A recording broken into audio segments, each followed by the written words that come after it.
Et voici la page consacrée à la culture.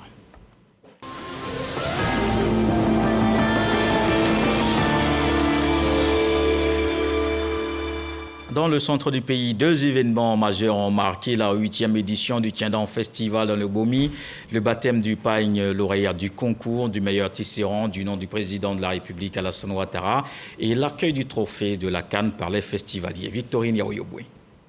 Quand le tissage et le football se rencontrent, cela donne des pailles baoulées qui magnifient le trophée de la Coupe d'Afrique des Nations 2023 remporté de haute lutte par les éléphants de Côte d'Ivoire. Cela se déroule nulle part ailleurs qu'au Tiendon Festival du peuple Bomi. Nous sommes heureux et fiers de vous accueillir pour apprécier la vitalité du pain baoulé et du pain traditionnel tout court.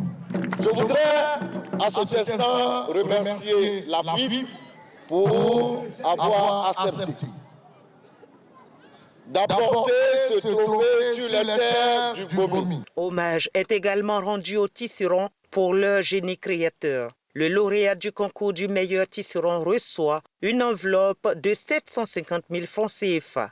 Dorénavant, ce concours sera un concours national et portera le nom Prix Apédé Kouakou du meilleur tisserand.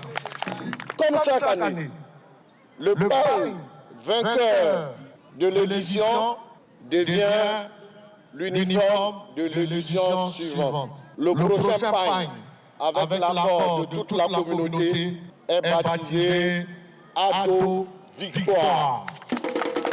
Une marque de reconnaissance au chef de l'État pour les actions de valorisation du pain baoulé. La dernière en date, l'inscription des savoir-faire traditionnels issus du tissage du pain baoulé sur la liste représentative du patrimoine immatériel de l'humanité.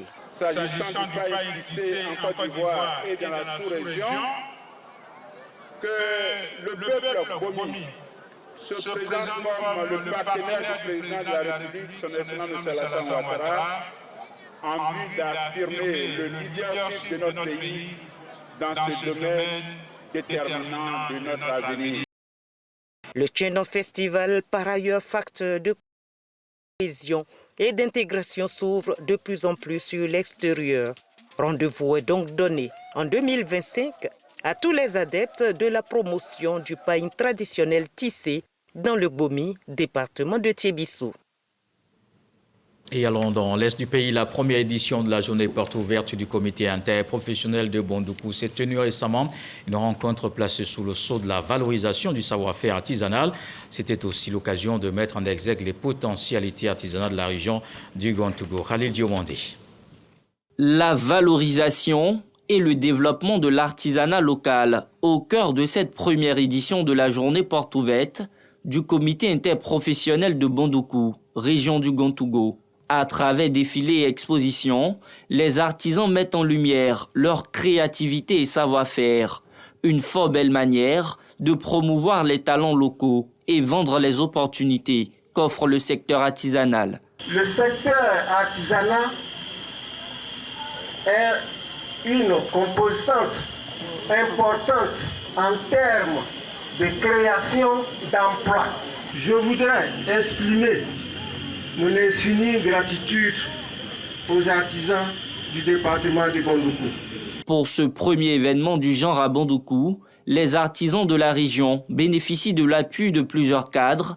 À ma qualité de représentant du président du conseil régional du Gontougo, nous allons lui transmettre fidèlement tout ce que nous avons vu et entendu. Il connaît l'importance de la Chambre des métiers dans l'économie de notre pays, de façon générale, mais en particulier dans l'économie de la région du Gontougo.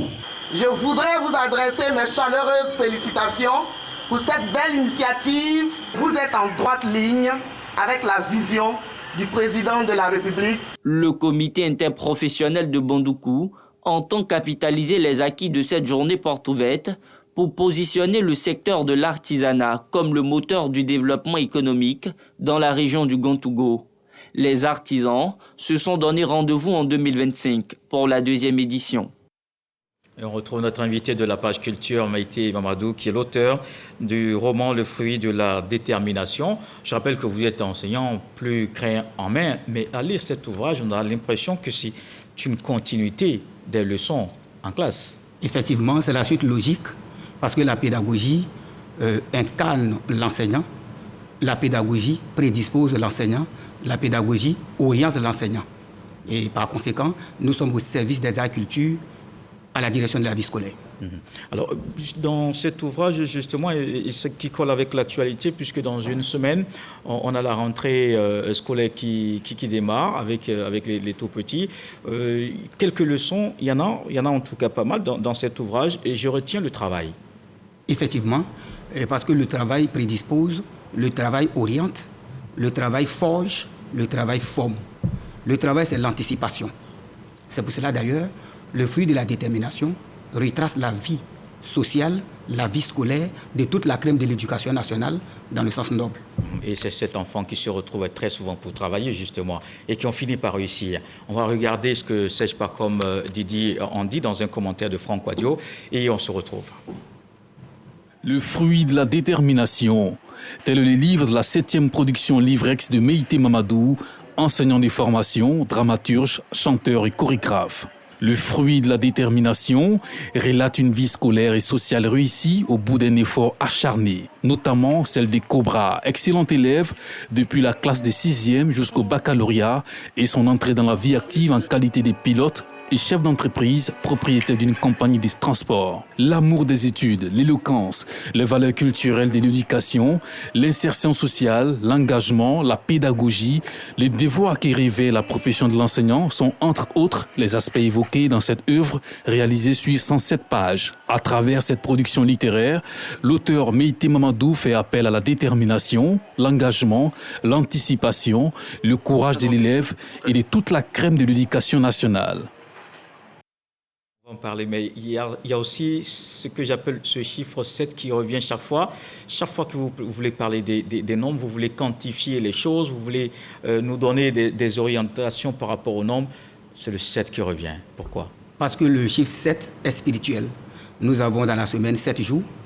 Au niveau de la musique, il y a 7 notes. Statue de la liberté, il y a 7 doigts. Le mois de juillet, c'est le 7e mois, mais juillet lui-même est constitué de 7 lettres. Voilà un peu la chorégraphie ou la coïncidence du chiffre 7. Il est spirituel. Alors, j'ai aussi l'impression que l'auteur voulait écrire un monde, une sorte de rêve, d'idéal, alors que ça me semble un peu superficiel. Est-ce que c'est une réalité vécue que vous racontez? Effectivement, c'est une inspiration, c'est une vie, c'est un enseignement. Effectivement, il y a un certain nombre d'élèves qui ont vécu, moi-même, l'exemple. Alors, les 7. Et c'était quoi votre exemple pour qu'on se situe dans l'ouvrage? La détermination, l'engagement, le fait de se parfaire soi-même, le fait de compter sur Dieu et de se mettre au-delà de toutes les impressions sensibles, de la 6e jusqu'à l'après-bac, même dans la vie sociale. On peut compter sur les hommes, mais il faut compter sur Dieu. Et le reste, ça va venir naturellement, quand on a la conviction, quand on a la vocation. Et c'est ce que ces 7 enfants ont fait dans l'ouvrage, 4 filles et 3 garçons qui étaient vraiment déterminés, qui se retrouvaient chaque fois. Et ils avaient cette détermination peut-être eux-mêmes, mais aussi inspirés par les enseignants et les encadreurs de l'école. Effectivement, ces 7 ont eu la chance, 4 filles, 3 garçons, d'être dans un établissement d'excellence, un établissement où les enseignants forment et forgent, un établissement où il y a la théorie et la pratique, un établissement où il y a l'enseignement de qualité, un établissement de référence, en tout cas un labyrinthe culturel. Les 7 élèves ont eu la chance d'être dans un établissement, dans un environnement où on est obligé d'étudier, on est obligé de bosser, parce que l'environnement aussi a un impact sur l'élève. Oui, l'environnement scolaire, mais aussi l'environnement à la maison. Ils avaient des parents aussi qui les soutenaient. Il faut aussi l'ajouter. Effectivement. Donc, les enfants ont bénéficié des 3 éducations. L'éducation familiale, l'éducation à l'école et l'éducation dans la vie sociale. Alors, je parlais de rêve tout à l'heure. Et dans l'ouvrage, on n'a pas vu d'échec du tout. On n'a vu que des réussites. Les 7 élèves qui ont réussi au baccalauréat, ainsi de suite à la vie. On a aussi vu donc les encadreurs qui ont réussi, qui sont allés voir d'autres horizons. Il y en a certains qui sont restés dans le domaine. C'est pas trop idéaliste finalement? C'est le rêve de chacun. On devient ce qu'on pense. Quand on rêve grand, on devient grand. Il faut penser positif. Il faut maintenir l'image dans l'esprit, l'image de ce qu'on veut devenir. Alors donc, quand on a la foi, on se met au-delà de toutes les impressions sensibles, on est engagé, on est déterminé, on pense à l'idéal, parce que c'est le rêve de chacun. Et donc, il faut penser toujours à l'excellence. Même dans le feu de l'action, même en face du pire, il faut rester tranquille, il faut rester équilibré, il faut rester digne. Mais parfois, les enfants vont dire que c'est trop facile à dire, mais à faire, c'est peut-être un peu plus difficile. C'est une question de volonté, c'est une question d'engagement, c'est une question de détermination. C'est pour cela, d'ailleurs, en terminale, ce n'est pas forcément l'élève le plus intelligent, mais c'est l'élève le plus courageux qui décroche le bac. Ouais. Cette œuvre, donc ce roman, et il y a aussi quelques notes de poésie que j'entends bien dans cet ouvrage, ou je me trompe?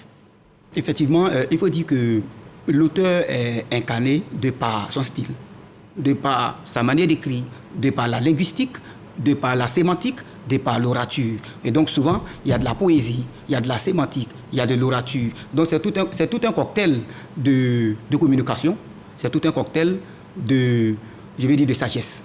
Une sorte de zassa, si on veut le dire ainsi. Naturellement. Donc, une sorte d'arc-en-ciel. Oui, d'accord. Alors, il y a aussi des leçons dans cet ouvrage, on l'a dit tout à l'heure, notamment le sens de l'amitié. Et là, je pense à Dr Camara, l'un de ses enfants, qui vient en secours à un autre cobra qui, évidemment, avait reçu les venins d'un cobra. Finalement, il fallait qu'un soit tolérant entre les deux cobras.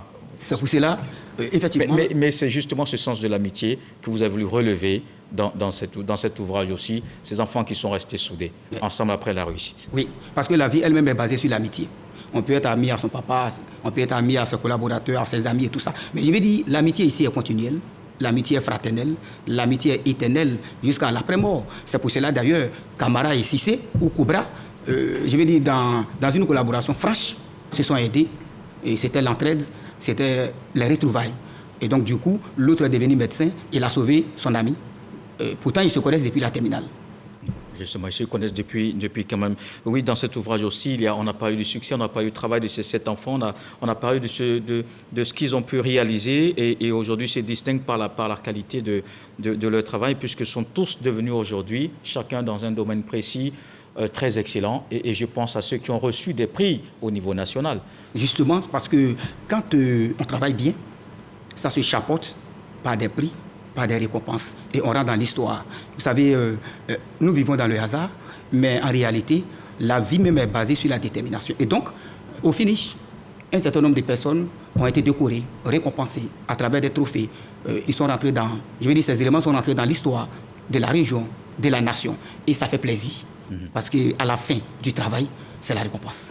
Et justement, il faut peut-être en dire un mot parce que la rentrée, c'est dans une semaine à peu près. Et cet ouvrage parle du succès scolaire. Forcément, vous avez voulu laisser un message. Effectivement, ce message, c'est retrouver le fruit de la détermination dans les bibliothèques, dans les établissements. Effectivement, parce que ça retrace la vie sociale et scolaire de toute la crème de l'éducation nationale dans le sens noble, dans la discipline, dans la rigueur morale, dans la fraternité. Le fruit de la détermination est un remède. C'est une prédisposition. Le fruit de la détermination est le socle commun de connaissance et de la culture. Et justement, le fruit de la détermination donc à retrouver, à lire, notamment pour les enfants, très inspirant, très déterminant aussi. Comme le fruit d'ailleurs de la détermination. Merci à vous, Meïté Mamadou, invité de la page culture de ce soir. Merci, nous avons parlé de votre ouvrage, le roman Le fruit de la détermination. Et voilà qui met un terme à ce journal. Merci de l'avoir suivi. Retour de l'actualité 23h. Et ce soir, le sage nous apprend que l'écorce d'un arbre ne tient pas sur un autre. Dieu le voulant, on se retrouve demain.